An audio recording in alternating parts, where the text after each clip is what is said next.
Hi and welcome everyone to the third day of the SBDI launch week. In today's webinar we will show you how to access and publish genetic data with SBDI. And today you will meet me, Anders Andersson, working at KTH and SciLife Lab. You will meet Daniel Lundin from the Linnaeus University and Maria Prager from Karolinska Institute and Stockholm University. And in today's program, I will first introduce you to how we are handling genetic data in SBDI.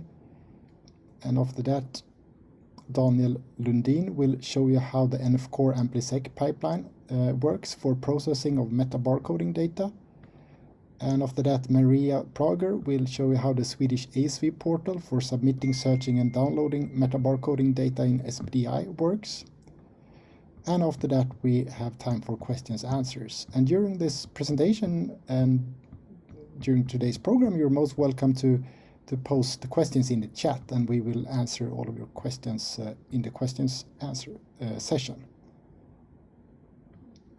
So the core of SBDI is the BioAtlas. And the BioAtlas is a web portal based on the Living Atlases platform that gathers species observation data from a range of data sources. So in the Swedish BioAtlas we have, for instance, natural history collection data, citizen science data, systematic monitoring data and biotelemetry data. But we also have molecular biodiversity data. And by this we primarily mean metabarcoding data, but in the future we will also have metagenomics data. And most of you are probably well familiar with metabarcoding data, but for those of you that don't know what this is, this slide will kind of show you how it in principle works. So the investigator has some type of environmental sample, and from this sample DNA is extracted from the organisms or just free DNA in the sample. And then from this DNA, taxonomic marker genes are PCR amplified using primers that cover these genes in more or less all of the species in the sample. And then this pool of PCR products is sequenced using a high throughput sequencing machine, so that maybe thousands or up to millions of barcode sequences are obtained for each sample. Since most of the modern sequencers are generating some sequencing errors, a sophisticated algorithm is usually applied to remove these errors, and then the resulting data is a set of amplicon sequence variants, also called ASVs, and these are then more or less error-free sequences, and these sequences are usually taxonomically annotated by comparing them to sequences in reference sequence databases. And once that have been done, one can generate a table of the different ASVs, their taxonomy, and then their counts in the sample. Often several samples are sequenced, and then you get the counts in all of the different samples. So a metabarcoding is a widely popular approach already, but it increases steadily also in popularity. So last year about 10,000 studies were published with metabarcoding, and these include from 1 up to thousands of samples. So it's a huge number of samples that are being sequenced using this method every year. And how do we then handle this type of data in SBDI? So this will show you the data flow. First, the investigator gets sequences from his or her samples.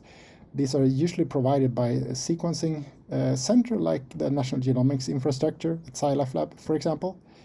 And then these raw sequences that are delivered should be deposited in a sequence repository such as the ENA. And we provide you with a pretty detailed guide for how to do this. So Maria will explain this later. And then the investigator denoises the sequences and generates these ASVs. using, for example, the NF-Core AmpliSec pipeline that we have co-developed, and Daniel Lundin will tell you about this shortly. And then when you have your ASVs, these can then be submitted to the SBDI. And then these are submitted and first are ingested in the Swedish ASV database, together the ASVs together with the counts and samples and contextual data. And they will be annotated taxonomically, so that all the data inside the BioAtlas and the Swedish ASV database will have a kind of uniform taxonomy. And then the data is ingested in the BioAtlas, so that the occurrences in samples are then part of the BioAtlas. And if the investigator opts to do so, the sequences will also automatically be exported to GBIF. And then data that has been published in the BioAtlas can be searched by either using BLAST or by doing taxonomic searching using the ASV portal, and the occurrences can be retrieved from the BioAtlas. And Maria Prager, who has developed this functionality, will tell you more about this later today. So basically, behind the scene, we have the BioAtlas that is built on the Living Atlases platform. It has some functionality for metabarcoding data, but it's rather limited. So to be able to handle metabarcoding data in a very efficient way, we decided to develop the ASV portal and the ASV database, and these are then kind of a plug-in module to the BioAtlas. And maybe you ask, why do we care about these ASVs? Why don't we just take the raw sequences and map them to reference databases and just get counts per species or taxonomic group? Well, there are some different reasons why. One is that the ASVs provide the highest possible taxonomic and phylogenetic resolution. So we may have some very interesting ASVs that behave that display some interesting ecological patterns, even though we are not able to give them a detailed taxonomic names today. But we will be able to easily re-annotate the data, having the data in ASV format. And we will continuously update the data in the BioAtlas as reference databases are improving. And having the data in ASV format makes it super easy to do this update, compared to having to go back to all of the raw data and remap that to the reference databases. And what type of data are we supporting in SBDI? The sequencing platforms that are compatible with the NF-Core AmpliSec denoising pipeline are PacBio and Illumina data. And then currently we are supporting these taxonomic groups and gene markers. So Archaea and bacteria using the 16S RNA gene, and then we use the GTDB database, and there we have made a curated version of the GTDB 16S sequence database that where we have removed some spurious sequences. For fungi, we are using the ITS region and the UNITE database, and for eukaryotes broadly, we are using 18S RNA and the PR2 database, and for metazoa, we are soon implementing the CO1 gene and using the BOLD as a database. But other groups and gene markers can be supported upon request. And maybe most important, why should you publish your metabarcoding data in SBDI? Well, first of all, your data can be reused by others. So it's a great way to reusing resources, basically. And you can more easily compare your own data with other metabarcoding data sets, and also with totally different types of data in the BioAtlas. And your submitted ASVs will be regularly re-annotated as reference databases are updated. And your submitted data will get a DOI that you can provide in your publication as a complement to the accession number of the raw data in ENA or in Spdi. And SBDI data is integrated in GBIF if you opt to do so. So your data will contribute to global knowledge on biodiversity. And then what are our future plans? Well, first of all, we want to integrate your data in SBDI. So we are now looking forward to receive data from researchers in Sweden to expand the database. And then we will give support for more marker genes, such as the CO1. We will add functionality for searching and retrieving genetic data with the SBDI for our package.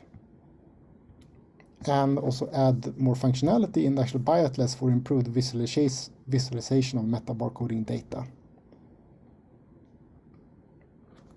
And for more information, go to the ASV portal.biodiversity.se, and you can also contact the support. Thank you very much. So I'm, as Anders said, Daniel Lundin at Linnaeus University.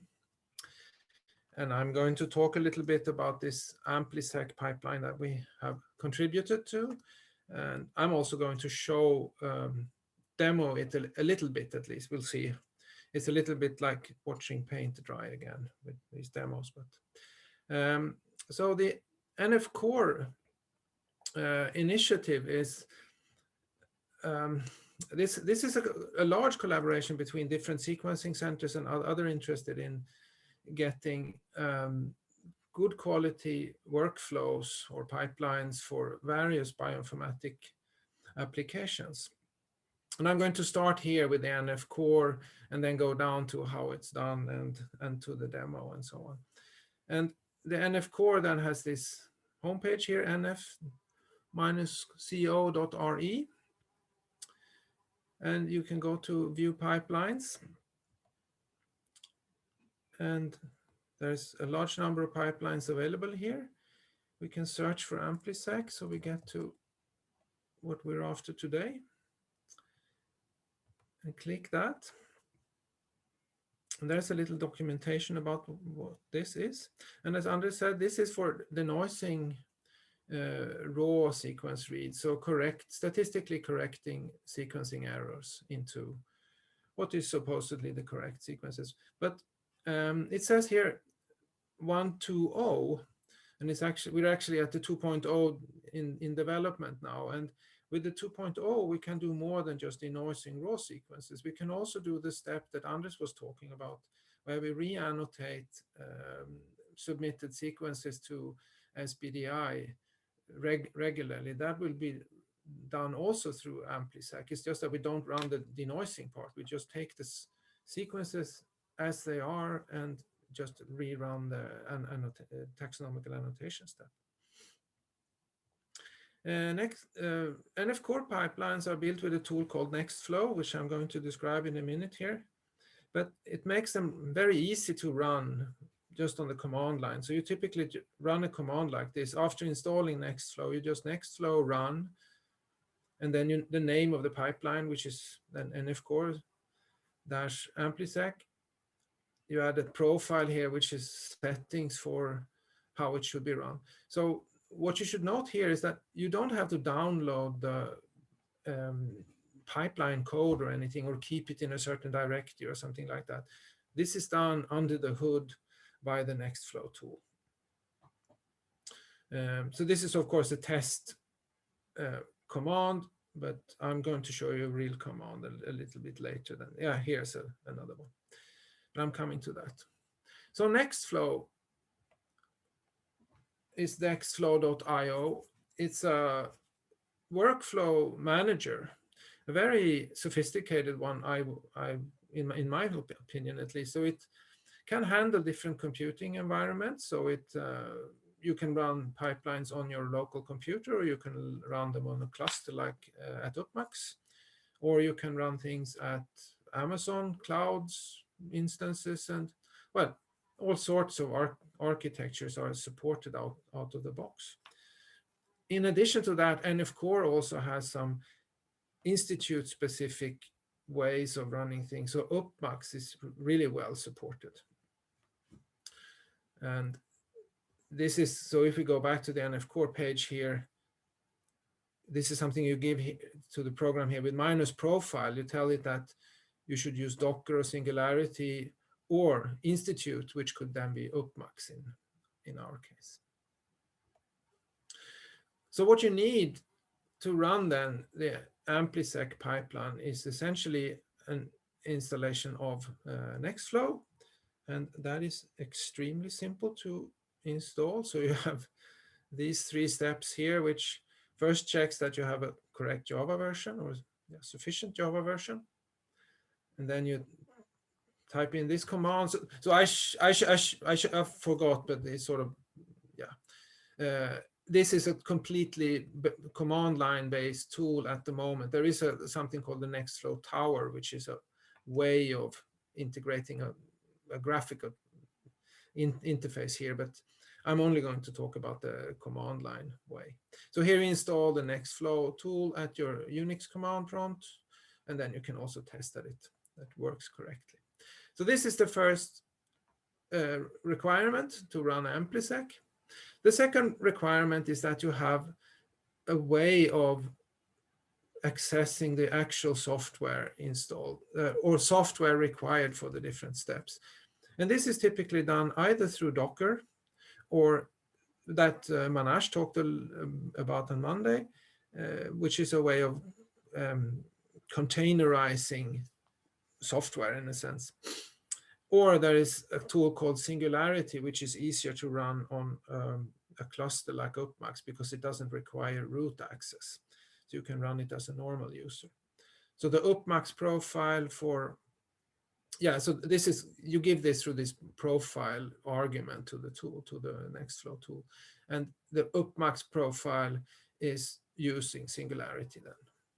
If you run this on your, if you want to run AmpliSec on your local computer, you need to either install Docker or Singularity. In theory, Conda could be used also directly, but it doesn't work so well with the 2.0 series of AmpliSec. And I think it will not be better supported either. It's actually a little bit complicated. So, 2 requirements: install Nextflow, install Docker or Singularity. Then we go to the command line here. So I should make this a little bit larger. I prepared a little demo directory here where I have my input reads are then in this input reads directory. So these are paired and Illumina MySec reads. As Anders said, we can do PacBio also, but I'm going to demonstrate how to run it on Illumina MySec data. So this is essentially 4 samples where you have 2 files per sample. They are also very small because this is just a test data set.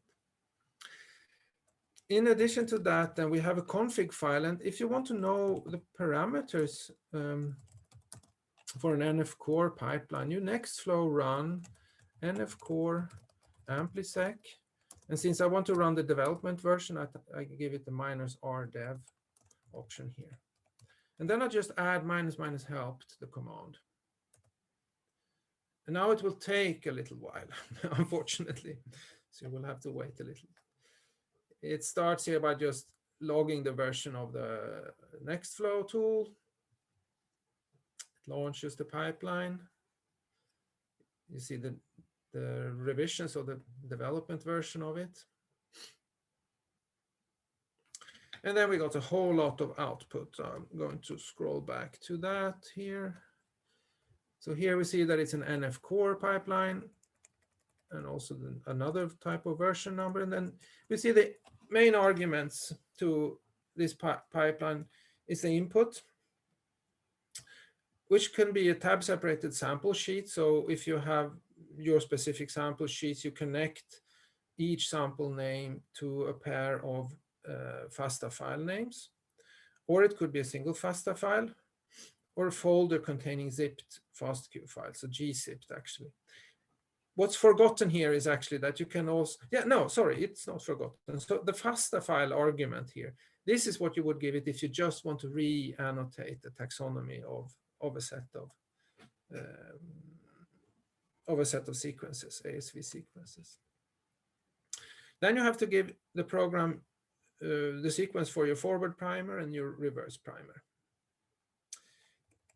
This fourth argument here, metadata, is not something I'm going to show today, but this is because besides doing the denoising and the taxonomic assignment that we're interested in SBDI, the tool can also run a couple of ready-made analysis, like plotting the taxonomic profile and calculating alpha and beta diversity and things like that.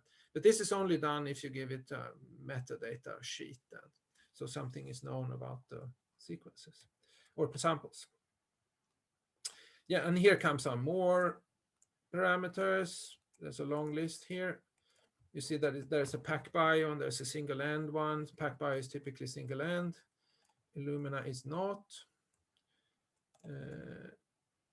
Yeah, so I'm going to skip most of them and go to, so when you run Nextflow, you can either give arguments like this. So I can give it that minus input and specify where the input is.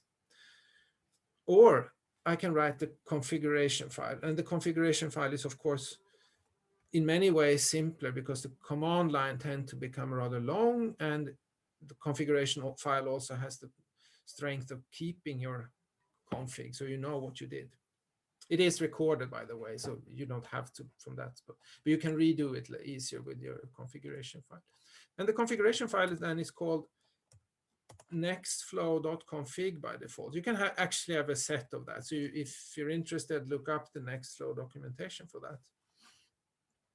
But here I'm just going to use this default. So Nextflow will run or read a config file called nextflow.config in the directory where you are when you start the program.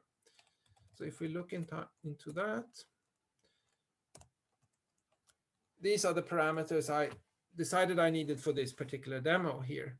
The project here is the UpMax or SNCC project that I'm using for the computing resources. And then we have the input, which is then a directory with files. I also need to tell Nextflow the extension of those files. And particularly, I need to say here how to differentiate between the forward and the reverse reads.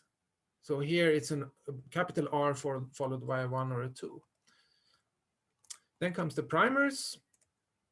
Double primer equals true here means that we will look for the primer twice, because we have observed that sometimes you get artifacts where the primer is included twice in the sequence, and they will be thrown away if you run the workflow with double primer equals true. Sample inference here is, well, independent is much quicker than the other option, so that's why I chose it here. The other option, I forgot the name of that, but it collects data from all samples together instead of sample by sample wise. So the other one is perhaps better, but takes much longer. And here we can specify which taxonomical database to use for the taxonomical inference. We're working actually on a version of the GTDB. GTDB is, for those of you not in the microbe field, is sort of becoming the standard for taxonomy in bacteria and archaea. But me and Anders have been working a little bit on curating the GTDB to contain good quality 16S sequences. But we can run it just like it is. So there. And then the command becomes the Nextflow run again, and the same as before. No, amplisec -r dev. And I just need to give it a profile. In this case, it's UpMax. So I'm logged into Rackham here. So I run it with the UpMax profile. Like that. And now it will take even longer than before. And you will also see a lot of warning messages here, and that's mostly, I hope, because we're in development phase, unless I've made a mistake now. Then we will see other warning messages as well. So all this brown here is actually warning messages that we will delete once the development version is out of development. So I can scroll back to what you would have seen here. Here you get sort of a summary of your configuration and what it will do for you. And then we wait a little bit until it actually starts. So here we see all the Nextflow different processes. So there are many steps involved in this denoising thing here. And what you see here is progress through all the steps that will be run for you. It's starting by renaming the raw data files and also formatting the taxonomy. So Nextflow has calculated that even though this looks a little bit linear, it knows that this format taxonomy is completely independent of the output of that first process here. So it starts them both in parallel. So we've actually started 5 different processes here. And if we go to another window here and just type in job info to show what we have in the Rackham queue right now. So this is the queue at Rackham at this moment. And as you can see, there are now 5 different processes waiting to be sent to a node whenever one is free. And as you can see, we have positions here around 190, so it will take a little while. But this is the way then that Nextflow knows how the UpMax Slurm type of computing cluster works. So it will submit each individual process as a single job to the queue, which means that if the cluster is not heavily used at the moment, everything will run very quickly because it will all run in parallel. Now we only had 4 samples, but you might as well have 96 samples or even up to 400 samples in a single Illumina MySec run. So this is what it will look like for a while now, and this is the watching paint dry similar that I was talking about. So since I knew this was happening, I prepared data. So we have this results is where by default the results will end up, but I renamed mine from yesterday. So we have a results pre-cooked here, which is then what the output will look like. And it looks like this. And I'm going to point out a few things here that are important. So first of all, actually, I should tell you what this pipeline info, this is a feature of NF Core Nextflow pipelines that is very important. To become an NF Core pipeline, you must record the versions of software that was used. So a CSV file here is generated with software versions. It looks like that. And we will then run Cutadapt 3.2, Data 2, 1.18, and so on and so forth, which is excellent when you then go back and write your materials and methods for your paper. So you just go to this version and you know what was run. And it's also recorded which version of AmpliSec was run. Like that. And then we have a file called overall summary that looks like this. So this is a little bit difficult to read on a terminal like this. So I opened it in as a spreadsheet here. It's actually a tab separated file. It tells you a little bit about the success of the whole process, that we started with 2,500 sequences in each of the different samples. Primers were found in about 72 to 94% of the reads. So this is an important feature also, that by default, only sequences that contain the primers are kept. The primer is deleted, but sequences that do not have a recognizable primers, they will be thrown away. And then we remove this second primer as well. We lost very few here, actually, only 3 sequences there. And then we see the statistics from the DADA2 denoising.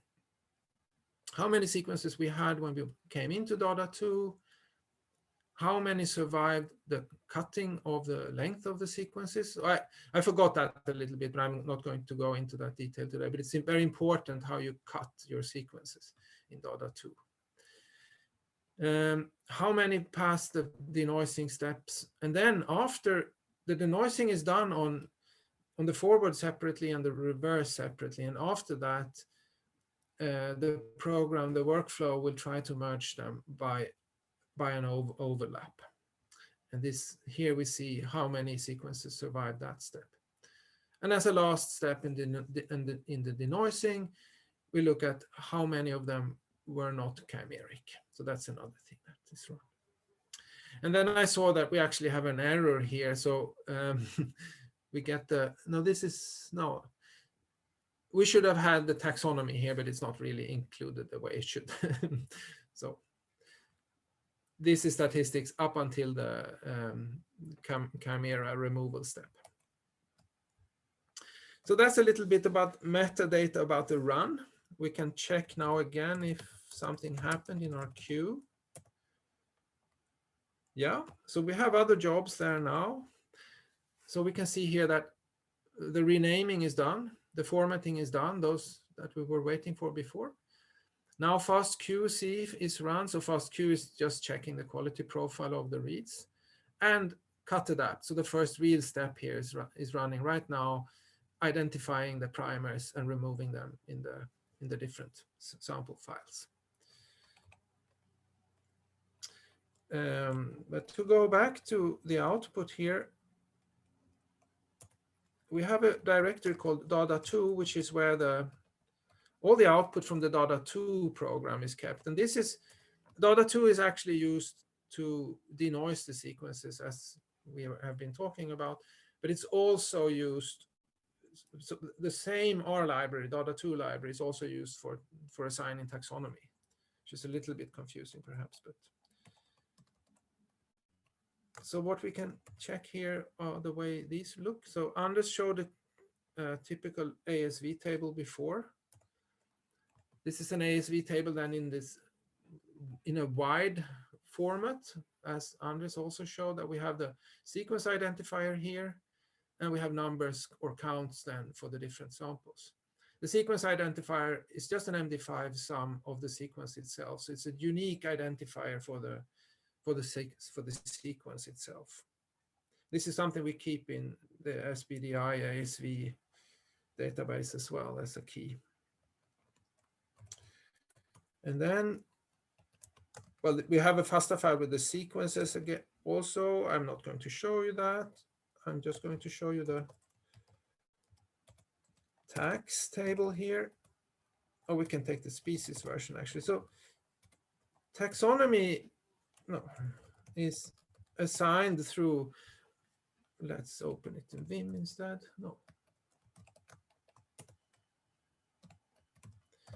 Taxonomy is assigned through a so-called Bayesian algorithm down to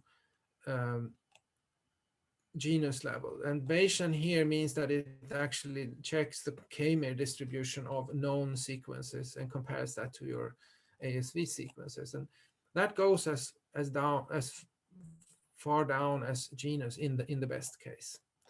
Now you see that in many cases here we have the family. Here we have actually a genus, although it's a rather technical name. This was only specified down to order level. So it depends a little bit on what the database looks like and how your Asv compares to that. And this is something like Anders emphasized, that this will improve with time. So when we rerun it, we will get more specific data here. This NA over here is actually the species assignment, and the species assignment is done by DADA2 in a very conservative way by looking only for exact matches. So you see that most of the sequences, they do not have the species. I really can't see one with the species down here in this first page. Well, here, down here, there's actually a species. So Massila and then species with this number here. Right. Yeah, so we can have a look here. It's doing the same as before. And that's actually what I was going to say about the AmpliSec. I hope you got the impression that this is a relatively simple tool to use, but also very powerful. Maria Prager will show you how the Swedish ASV portal for submitting, searching and downloading metabarcoding data in SBDI works. The ASV portal is found at asv-portal.biodiversitydata.se, and it's an interface to sequence-based observations in SBDI. As such, it provides two entry points for searching using sequence alignment or filtering, as well as an option to submit metabarcoding data to the ASV database and the SBDI BioAtlas. And we'll start in that end, so I'll just click Submit to go to the Submit page. Here we list the main steps of the submission process. The first of which is to submit your raw sequence data to the European Nucleotide Archive, the ENA, and we provide a guide to do this, so we'll just have a quick look at that.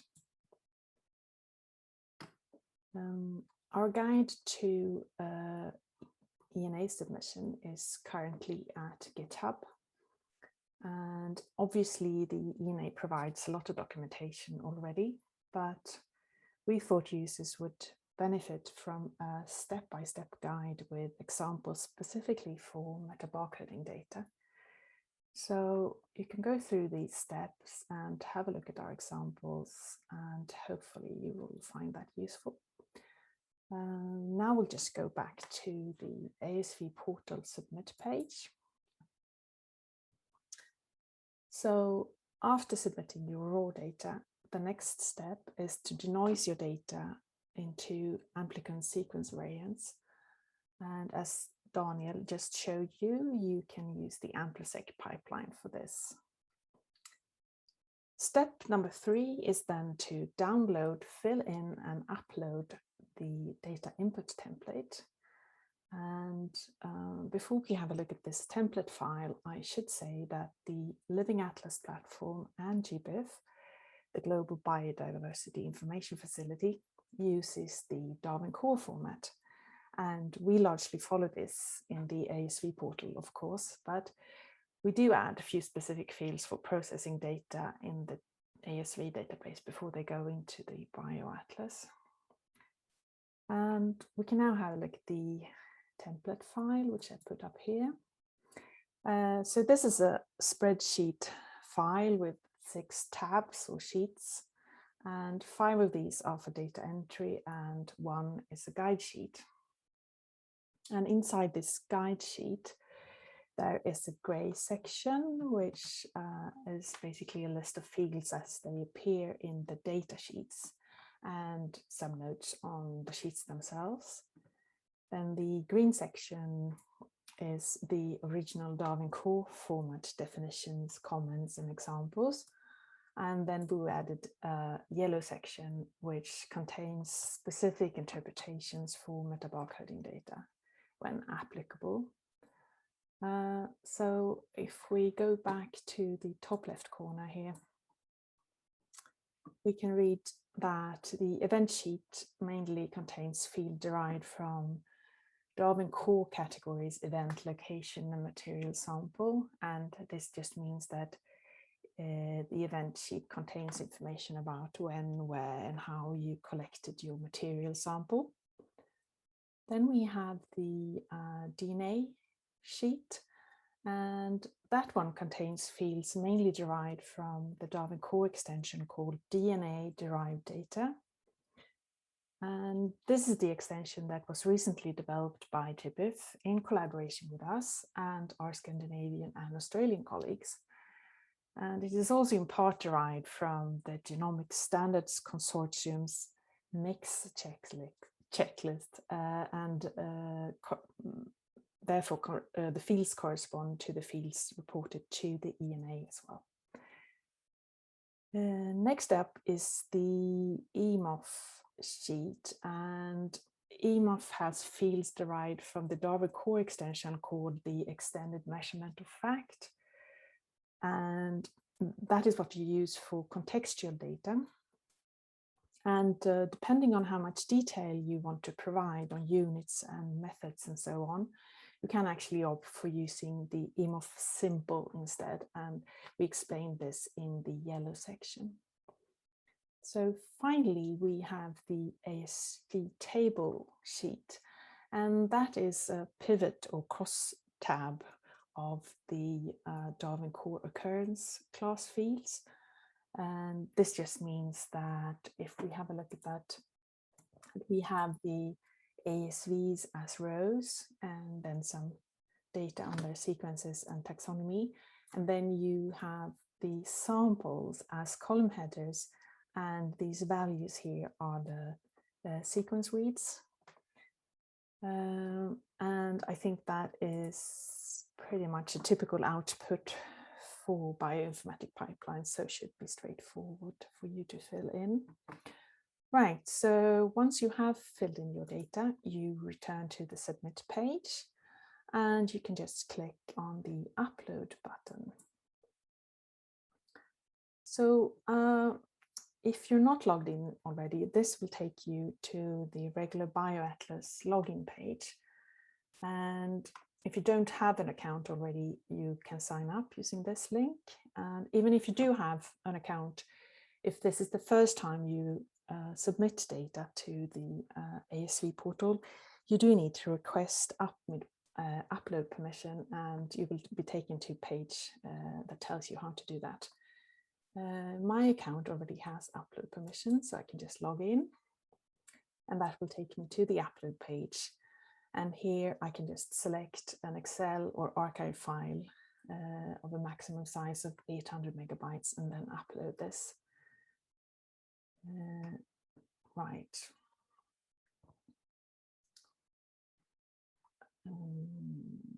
Yes, and then we can go back to the submit data page. So once you have uploaded your data, it just says that once we have looked at the data, we will contact you and to write a data sharing contract, and your data will then be published in the ASV database and BioAtlas. So that was all I had to say about submitting data to us. And now we can go back to the start page and have a look at the options for finding ASVs and associated BioAtlas records. So we'll start with doing a search based on sequence comparison using the basic local alignment search tool, or BLAST.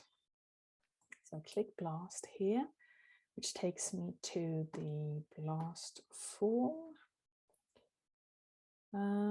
And this is where you can paste in your own sequences that you want to align with sequences in our ASV database. And in BLAST terminology, your sequences are called query sequences, and the sequences in our database are called subject sequences. And the pasted sequences need to be in FASTA format, and we'll just use the default sequences here. The next two fields are used to set two basic parameters for the BLAST algorithm. And these are the minimum identity and the minimum query coverage. So if you only want to find exact matches, you can use the defaults. And these mean that you require the full length of your sequences to be aligned, and that all of these aligned bases need to be perfectly matched between query and subject. But actually, the beauty of BLAST is that you can tweak these thresholds to find related sequences as well. So we can, for instance, set this identity to, say, 93% instead. And then I can just scroll down and press BLAST. And this takes us to the BLAST result table. Right, and this table then shows in the bottom here that we have 20 matching ASVs, and the table shows these in batches of 10. You can, for instance, click and show individual sequences, and you can also download BLAST results directly by selecting them here and select a format. We can have a look at one of those result files here. The important thing that I wanted to show is that if you want to link data in this downloaded file to some bioatlas records later, this is the field that is sort of the common denominator, and that is the taxon ID. Right, so we can go back, and there is also the option to go directly to view the bioatlas records, but we're not going to do that right now because we are going to look at the other search option, which is the filter search, and we can use this top menu to go there. And this takes us to the filter search page, and the available search filters are grouped into sequencing details or taxonomy related items. And the selected filters are combined with logical and limit available options in the remaining drop-downs. At the moment, we only have a single ASV dataset in the bioatlas, so sequencing options are obviously limited here, but you can select the 16S rRNA gene for prokaryotes and combine that with genus. And I'm going to go with the Flavobacterium here. Then I click filter. And before we have a look at the results, I should just say that the prokaryote taxonomy is a work in progress for both SBDI and GBIF, and we actually use the GBIF taxonomy backbone in the bioatlas. And at the moment, this means that there are some discrepancies between the taxonomy in the ASV portal and in the bioatlas. But importantly, the taxon IDs, which I just showed you, these are derived from the actual sequences, and they are consistent between the two systems. So again, when we run this search, we get a result table, and we can have a look at sequences if you want to. And we can download data as before. But now we want to have a look at a specific ASV here and look at the corresponding records that are currently in the bioatlas. So I just click Show Bioatlas Records, and this takes us to the Occurrence Records page in the bioatlas. And apparently there are 15 occurrences of this specific ASV. You can, for instance, have a look at the map here to look at the geographic distribution of this ASV. And so we see that these are bacteria occurring in the Baltic Sea. You can go back to the records and then look at a specific record.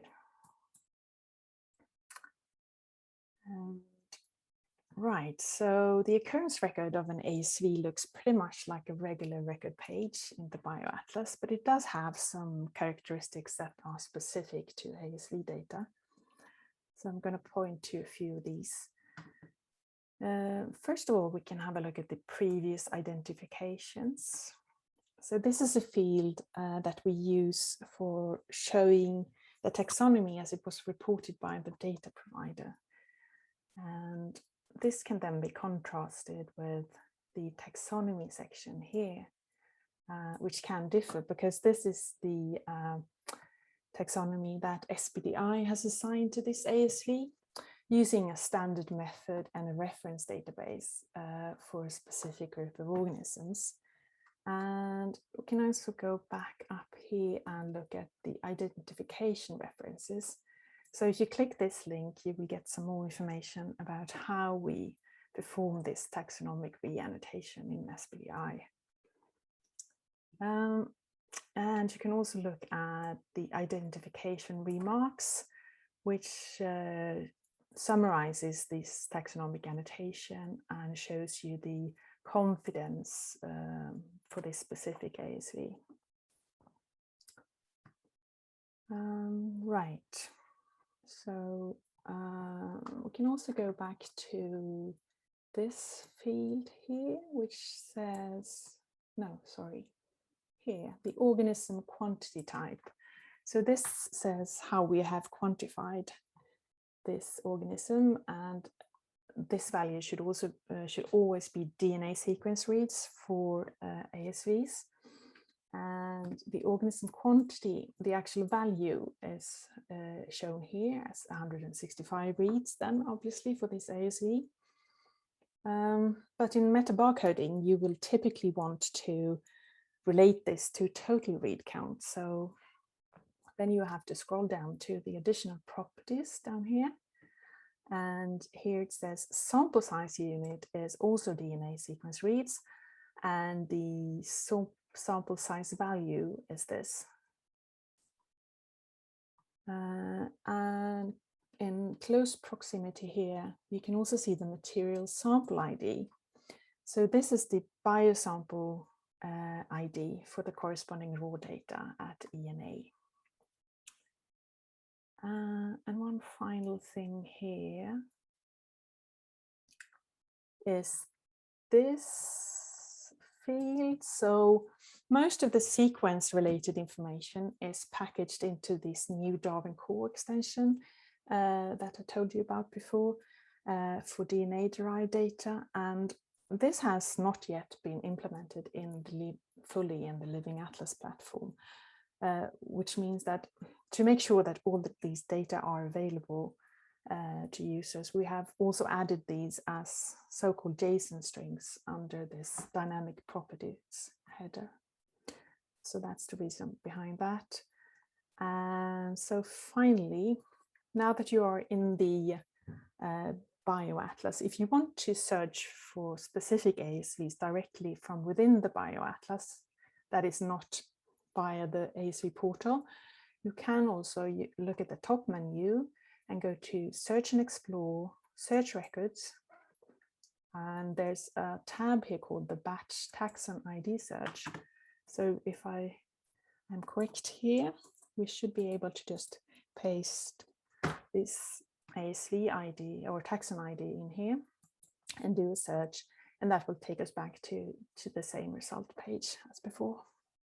Right, so that was all I had to say about the ASV portal right now. Thank you.